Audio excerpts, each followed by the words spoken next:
Have you ever wondered, what gives older individuals who cherish silence such a remarkable quality? Without noise or the need for companionship, they live slowly and serenely, and something about them evokes curiosity and admiration. If you have begun to value moments of solitude or simply wish to delve deeper into the meaning of being alone, then this journey is meant for you. Carl Jung once said, "He who looks outside dreams, he who looks inside awakes." More precisely, the person who does not confront himself in solitude will seek others in vain to fill a void that only the self can fulfill. What remains in the second half of life, when you have passed through the noisy years of responsibility, ambition, and roles? Perhaps a silence, a private space. And if you are brave enough to stay in that space, you will discover silence does not make you smaller, it makes you deeper. Older individuals who love solitude are not withdrawn, but have learned to sit with themselves and no longer fear what they may find there. They no longer strive to become someone else. They no longer search outside for what has continuously resided within. And you can be like that too. If you find yourself reflected in these words, don't forget to subscribe to the channel to continue this journey with me. A profound, authentic, and deeply healing return to the self. Now let us explore together the 9 remarkable qualities of those who have mastered the art of being alone. A quiet yet ever transformative art that nourishes the depth and wisdom for the rest of life. 1. Deep self-awareness. There is a quiet beauty in older individuals who cherish silence. Not an outer beauty, but a radiance that emanates from an inner world that has been illuminated, refined, and deeply understood. At this age, after countless trials and errors, after gains and losses, you are no longer eager to chase external definitions of success or happiness. Instead, you begin to turn inward, where the question, "Who am I?" is no longer a crisis, but a gentle journey of discovery. Carl Jung called this the process of individuation, an inner unfolding through which, if one is brave enough, a person gradually recognizes themselves not through social roles, but through the raw truth of the soul. Older people who enjoy solitude have often traveled far on this path. They know well their strengths and where their wounds lie. They neither deny nor flaunt them. They live with themselves as with an old friend, without needing to say much yet understanding deeply. I remember meeting a woman in her 70s, her eyes clear, her voice slow and steady. When I asked what she did each day, she smiled and said, I write to hear what I'm thinking. I write so I don't forget the dreams I once set aside." Nothing grand, yet in the way she spoke, I could feel a deeply authentic presence, deeply whole, as if she needed nothing more to feel at peace. For Jung, peace does not come from controlling life, but from reconciling with oneself, including the shadow parts. That is why elderly individuals with an inner life often possess calm confidence. They do not boast, nor do they need recognition. They know their worth, not because someone praised them, but because they have faced their limits and remained standing. They are the living proof of what Jung once wrote. We do not become enlightened by imagining figures of light, but by making the darkness conscious. 2. A steadfast spirit of independence. Steadfast spirit. Have you noticed that the older people get, the less they want to trouble anyone? This is not because they fear being a burden, but because they have grown accustomed to standing firm on their own amidst uncertain times. There are mornings when they wake up alone yet still make themselves warm tea. There are rainy days when the only sound in the house is the wind, yet they still turn on the lights, tidy the kitchen, and reheat a bit of old joy. No one reminds them, no one praises them. It's simply that they have learned to be with themselves, like an old friend who cannot be abandoned. Jung once said, "If a person does not learn to rely on themselves, they will live forever in resentment, because dependence makes us feel small and lost." We have all experienced enough in the second half of life to understand this. There have been moments that seemed insurmountable, yet somehow we made it through. Older adults who live alone are not weak. They do not make demands, nor do they blame. They no longer wish for someone to understand or to see them, because they have already seen themselves. I once met a man in his 60s, widowed, living alone in a small house by the forest. He told me of his solo journeys, traveling alone to places where no one knew him, not to prove anything, not to post on social media, but to sit in nature and hear the voice of his own heart again. "There's no one else to go with me," he said, "so I must accompany myself and do it well."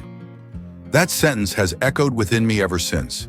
After half a lifetime, one understands that independence is not separation, but return. It is when you choose to care for yourself not out of obligation, but because it is how you preserve dignity and inner peace. Carl Jung called this an essential step in becoming oneself, a trip in which we no longer live according to others' expectations, but according to the deepest rhythm of our soul. And if you are feeling this, if you too are learning to stand tall through the days when no one reminds or soothes, I want to say this to you: you are not alone on this journey. 3. A creative soul. Your hand reaches for a warm cup of tea, and suddenly you feel your hands wanting to do something. Sketch a line in pencil, tend to an old orchid that hasn't bloomed in a while, or write a few lines in an old notebook. Not for any goal, not to be good or beautiful, to let something within you breathe out. That is the creative soul, quiet yet heartfelt. Carl Jung once said, "Creativity is not an act of will, but the result of a liberated inner state." Many people do not truly touch their creative essence until midlife. No longer preoccupied with work, children, or ambition, we return to the things once forgotten: fabrics, watercolor, the scent of soil, old wooden frames, blank sheets of paper. Have you noticed? Older individuals who often live alone tend to quietly create something: a garden patch, a knitted scarf, a painting, a flower pot they filled with soil by hand. It's not just a pastime, it is a silent current between the inner world and the outer one. Jung believed that within each person dwell archetypes, ancient inner images of the artist, the healer, and the firekeeper. When we slow down and stay still long enough, those images begin to speak, calling us back to the activities that nourish the soul. I once knew a woman in her 80s. She lived alone in a house filled with paintings. Each painting represented a season, a memory, a longing. She said there were times she would finish painting, and tears would simply fall. Not out of sadness, but because a part of her had just been touched. You see, creativity lies not in the outcome, but in the ability to listen to the quiet voice in your heart, whether it's writing an unsent letter, arranging a simple vase of flowers, or choosing the color of your clothes on a rainy day. When you step into the stillness and allow your hands, eyes, and heart to be free, you are not merely creating an object, but also mending the connection between you and your most authentic self. 4. A rich inner life. There are people who, though living alone, never feel empty. Within them, there is always a world alive and shifting, a world full of contemplation, memories, emotions, and understanding. Have you ever met someone like that? A person with whom every conversation, no matter how brief, leaves you pausing to reflect long afterward? They are the ones who have learned to cultivate their inner life, like tending a garden, quietly, patiently, and with great love. Carl Jung believed that each person carries within them an entire universe, a stream of collective unconscious, with symbols, images, and feelings beyond words. Only when we are quiet enough, alone enough, do those currents have the chance to rise, guiding us into a journey of self-understanding deeper than anyone else could offer. Many people only begin to turn inward in their 50s, no longer driven by the urge to accomplish something great, but feeling fulfilled simply by sitting with a book, recalling an old story, pondering an idea, or just breathing slowly and feeling their own heart. They might tell you about a novel, but what they share is more than its content, the emotions stirred within them by a fully lived life. They do not speak to display knowledge. They share to connect, not through words, but through lived experience. Jung once wrote, "Our inner world holds the deepest dimensions of the human universe. Those who dare not enter will spend their lives on the surface. Those with a rich inner life do not rush to answer questions. They know how to sit quietly with the unknown. They do not need to speak much, because through their eyes and how they listen, you can already sense the depth and stillness flowing beneath." I remember an 85-year-old woman I once spoke with. Her room was filled with books. But what I remember most was not the books themselves. It was how she connected each to a memory. A passage about war, she spoke of her late husband. A poem about a river. She recalled nearly drowning at 18. Each page for her was a doorway back to herself. 5. Emotional resilience. No one reaches the second half of life without having lost something: a loved one, a relationship, a chapter of life once thought to last forever. No one enters old age without at least once asking themselves, am I strong enough to keep going? The answer at times does not come from anyone else. It comes from that moment when you sit alone, feeling broken. Yet the following day you still rise, carry on, and manage a gentle smile. Carl Jung called this the power of the integrated shadow, when a person no longer runs from pain, but learns to live with it, to transform it, and to let it become part of a sturdy inner structure. There is no awakening without breakdown. No mature self has ever been born without first kneeling in the night of the soul. Jung. Older individuals with deep emotional resilience are not so because they are numb, but because they have learned to face emotions maturely. They do not bury sorrow, nor do they cling to it. They hold it close, speak with it, and gently set it down. I once met a man in his 70s who had lost his wife in an accident. He did not speak much, but his eyes were very calm. He told me that he walked through the forest every day, not to forget, but to remember, peacefully. I don't try to overcome the pain, he said. I just learn to walk with it without letting it lead. They possess a quiet yet enduring strength, like the root of an ancient tree that has lost branches and shed leaves, but still stands firmer than ever. Jung believed that experience that is not avoided becomes the G, precisely what the self is. For in the very moment we feel weakest, we are, in fact, being forged to be truly strong, from within. 6. GR, from and, contentment in the present. Some people step outside each morning, not needing to go far or do anything grand. They walk a quiet round through the garden, listening to the bird song, feeling the breeze brush their cheeks, watching a leaf change color, a ray of sunlight pass through the branches, and they think their hearts soften. This is not a shallow kind of satisfaction, but a deep knowledge of the soul, gratitude for the small things and contentment with what is. We are no longer easily swept up in the loud promises of happiness. I no longer believe that having more makes us whole, because as Carl Jung once said, the most important things in life cannot be explained in words. They can only be lived, felt, and known in deep silence. Gratitude is a kind of awakening, a return to the present without a rush. It is like sitting with a cup of tea without turning on the TV or checking your phone, simply drinking and being fully present in that moment. I once heard an old woman share that each morning, she goes out into her yard and doesn't do much. She just stands there, breathes, and listens to the wind pass through the areca palms. That alone is enough for a meaningful day, she said. Jung believed that the closer a person draws to their true self, the more harmoniously they live with the present and the less they are haunted by the past or the future. They no longer need to do anything to be worthy. They already are.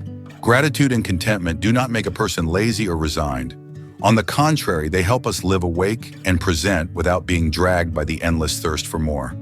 And from there, even the most ordinary moments become precious, like a gift. 7. Compassion and empathy. When a person has traveled far enough in life, loved, lost, waited and fallen, their eyes are different. Their voice is different too. No longer hurried, no longer eager to offer advice, no longer trying to fix others' pain with reason. They listen, as if they have walked through that same sorrow. Carl Jung once said, "We cannot touch the soul of another until we have faced the darkness within ourselves." Older individuals who live alone are often those with vast hearts, not because they have never been hurt, but precisely because they have. And instead of closing off, they choose to open. Empathy does not arise from knowing much, but from feeling deeply enough to understand that everyone carries something unspeakable within. I once met a woman in her 80s who faithfully visited a small shelter for abandoned children each day. She didn't try to teach them, nor did she speak of great things. She simply sat there, held their hands, told stories, listened. The children loved her, not because she gave them something, but because she was present with a kind of love that asked for nothing in return, without condition. Jung called this the noble feminine aspect of the soul, anima. When a person knows how to love, not to fix, but to accept, not to change others, but to walk alongside them, just as they are. The more we mature, the more we realize that everyone carries something heavy inside. Others often do not need advice or a solution, but need someone calm enough not to judge, someone quiet enough not to add noise to the storm within them. Compassion does not need to be displayed. It lives in the way we stay with someone, without restlessness. It lives in how we look at someone in pain, without looking away. It lives in our willingness to open our hearts, even knowing that it has once been broken. 8. The ability to set healthy boundaries to love does not mean always to be available. To be compassionate does not mean to forget oneself. Living for others, if not accompanied by awareness, can quietly become a way of abandoning oneself. Boundaries are not walls. They are circles of love in which both you and others are respected. When you cannot say no, it means you've allowed the persona, the social mask, to take control of your life. A boundary is knowing when to continue and when to stop, and saying it not with anger or resentment. Simply put, it is with the honesty of being true to yourself. The more a person matures, the more they understand. If we are always available to everyone, in the end, there will be nothing left for ourselves. Without boundaries, even kindness can become a burden. If we do not keep some space for ourselves, the heart will gradually run dry quietly and painfully. Jung believed that a crucial part of the journey toward the self is separating from one's roles and letting go of the expectation always to be pleasant, nice, and someone who never disappoints. Sometimes true love means keeping a part of yourself, not out of selfishness, but so that you may continue to give in a healthy way. I once knew a healthy, clear-minded woman in her 70s who lived alone. She was always warm and kind, but she never let anyone interrupt her morning meditation time and had no qualms about turning down noisy gatherings. She said, "I value people, but I value myself too." 9. Cherishing deep relationships. In the second half of life, we care less about how many people we know. We care more about who among them genuinely stays when we are at our weakest and quietest and have nothing to offer but a sincere presence. The older one gets, the more they enjoy solitude. But that does not mean they do not value relationships. On the contrary, precisely because they have gone through enough collisions, breakups, and missed connections, they now treasure real bonds all the more. Loneliness does not come from being without people, but from having no one with whom to share what is meaningful. That is why those who have experienced loneliness often do not seek the crowd, but genuine connection, where they can be fully themselves without having to try or perform. They may have just a few close friends, a handful of loved ones who truly understand them, a small group, or a private circle. But every meeting, every conversation is whole and wholehearted. I once met a man in his 70s who lived privately. No social media or noisy gatherings.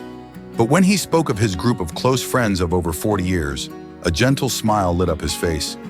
We don't need to meet often, but each time we do, it's like renewing the heart.